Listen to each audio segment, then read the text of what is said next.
बचपन में जब मैं डांस करती थी, क्योंकि घर में मना था, तो मैं मतलब अपनी रूम में लॉक करती थी, या कभी कभी मैं भूल जाती है लॉक करने के लिए, तो दरवाज़ा खुला है और मैं डांस करती हूँ रूम में, और मेरी माँ ऐसे ऐसे खुलती है, क्या कर रही हो? नथिंग, कुछ नहीं, बाल कर रही हो, मेकअप कर रही हो। दरवाज़ा बंद करती है। 2 मिनट के बाद नोरा नोरा ऐसे ऐसे कर, क्या कर रही है? कुछ नहीं, डांस कर रही थी। हाँ, चल आजा डांस। मैं साइकोलॉजी में इंटरेस्ट रखती हूँ, तो मैंने साइकोलॉजी में कुछ ऐसे ही ब्लॉग्स वगैरह पढ़ा था कि हम लोग जब पैदा होते हैं, हम लोग में बचपन से स्किल्स होते हैं डांस के लिए, म्यूज़िक के लिए, या वॉइस मॉड्यूलेशन, ऐसे कुछ। तो मैं जानना चाहती हूँ कि कोई मुस्लिम है तो इसमें करियर क्यों नहीं कर सकते? डांस एंड म्यूज़िक अलाउड क्यों नहीं है? बहन का सवाल है, क्या वो साइकोलॉजी की स्टूडेंट है और वो ये कहती है कि इंसान में कुछ ऐसे जीन है जो स्किल्स पैदा होते हैं डांसिंग के या मॉडलिंग के, तो इस्लाम में डांसिंग और मॉडलिंग क्यों हराम है? मैं भी डॉक्टर हूँ, मैं जानता हूँ देयर इज जेनेटिक्स, जीन्स है, लेकिन ये कहना कि स्किल्स, एक अगर आपके अल्लाह ने कुछ आपको हुनर दिया है आपके जीन्स में, उस हुनर का सही फ़ायदा भी उठा सकते, गलत भी। वो हुनर की कई चीज़ें हो सकते, उससे आप एथलीट बन सकते, उससे आप अच्छे काम कर सकते, उससे आप डांसिंग भी कर सकते। तो ये ज़रूरी नहीं कोई स्किल आपके पास है तो उस स्किल का गलत इस्तेमाल करे। कोई बोला कि मुझे भाई अच्छी मेरे हाथ की सफाई, हाथ में अच्छे से घुमा सकता हूँ तो मैं चोरी करूँगा। वो हाथ की सफाई से आप अच्छे काम भी कर सकते ना, हाथ की सफाई से सर्जरी कर सकते, इंसान की जान बचा सकते, डॉक्टर बन सकते, उसी हाथ की सफाई से चोरी भी कर सकते। तो हाथ की सफाई का हुनर है अगर आपके पास, उसका अच्छा इस्तेमाल करो। जो आपका मेन सवाल था कि इस्लाम में डांसिंग और मॉडलिंग क्यों हराम है? इस्लाम में वो चीज़ जो आपको कुरान और हदीस से दूर लेके जाती है वो हराम है, क्योंकि इस्लाम में मानते हैं हम, हमारे ख़वातीन, हम औरतों की इज्जत करते हैं और हम नहीं चाहते कि उनकी नुमाइश करें। हम देखते हैं कि वेस्टर्न वर्ल्ड, जब वेस्टर्न वर्ल्ड कहती है in the name of women's liberalisation, the western society in the name of women's liberalisation, actually they are degrading the woman. In the name of women's liberalization, they are degrading her to a status of mistresses, concubines, society butterflies with a hidden behind the colorful screen of art and culture. Western society कहती है कि हम ख़वातीन को बढ़ावा देते हैं, उनकी इज्जत करते हैं। वो उसूलन क्या कर रहे? मीडिया के ज़रिए, इन the name of art and culture, art और कल्चर के नाम पे वो क्या कर रहे हैं? वो ख़वातीन को जलील कर रहे हैं। मैं आपको मिसाल देता हूं। आप जो कह रहे हैं मॉडलिंग, मॉडलिंग क्यों करते हैं? ऐड के लिए। एक बहुत फेमस ऐड है, जो ऐड है BMW का। आपने सुना होगा BMW के बारे में, जो गाड़ी है जो नौजवान उसे पसंद करते हैं, वो मर्सिडीज के लेवल की है। मर्सिडीज का स्टेटस है, BMW का भी इक्वल स्टेटस है, लेकिन नौजवानों के लिए वो फास्ट गाड़ी है, उसका पिकअप बहुत फास्ट है।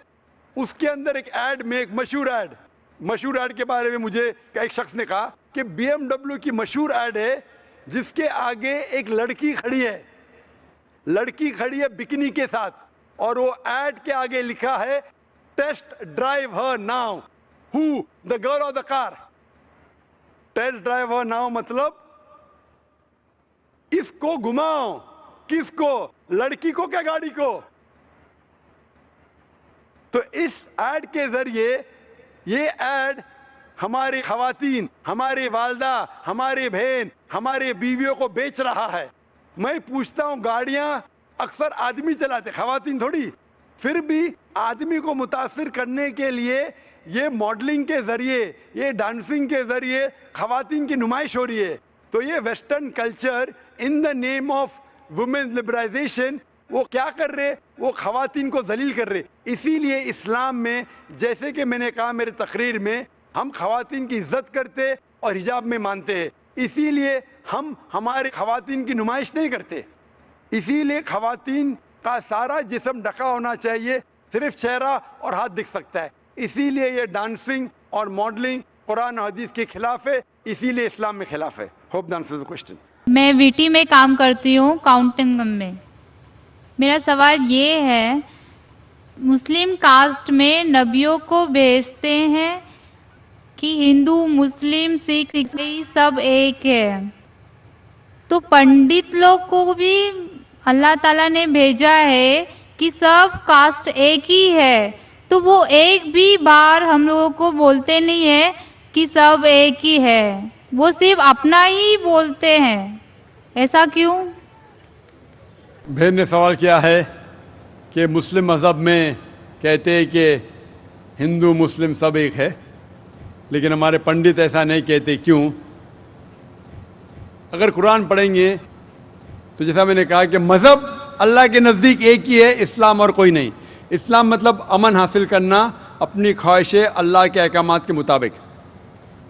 لیکن قرآن مجید میں لکھا ہے سورہ حجرات میں, سورہ نمبر 49 چیپٹر 49 ورس نمبر 13, یا ایھا الناس انا خلقناکم من ذکر و انثی وجعلناکم شعوبا وقبائل لتعارفوا ان اکرمکم عند اللہ اتقاکم ان اللہ علیم خبیر, کہ اے انسانوں ہم نے تمہیں بنایا ہے ایک پیر سے, ایک جوڑے سے, آدمی اور عورت کے جوڑے سے, اور آپ کو تقسیم کیا ہے قبائل میں تاکہ آپ ایک دوسرے کو پہچان سکے, نہ کہ آپ ایک دوسرے سے نفرت کریں.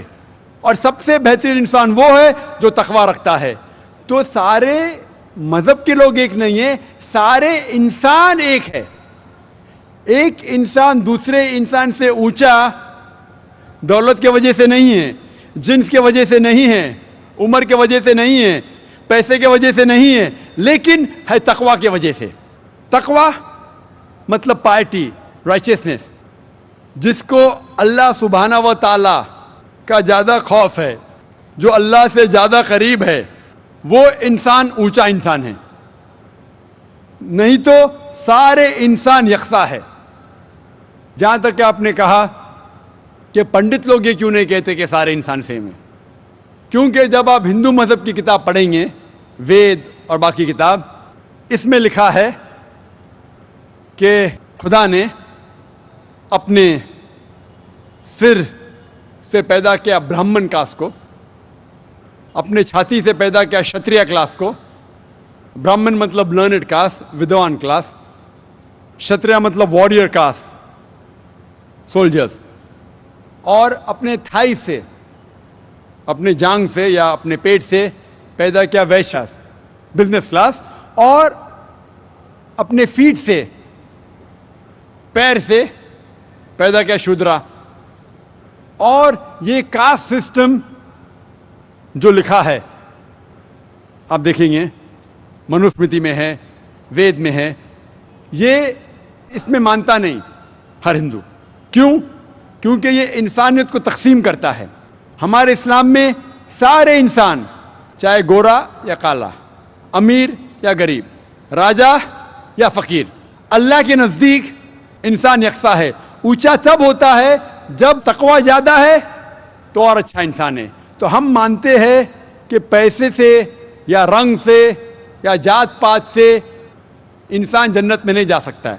اس کے بارے میں اور اگر آپ چاہتے ہیں تو آپ میری تقریر سنو, ہندو مذہب اور اسلام میں یکسانیت, اور اس کے بارے میں اور ڈیٹیلز میں کہا regarding caste system. Hope the answer the question sister.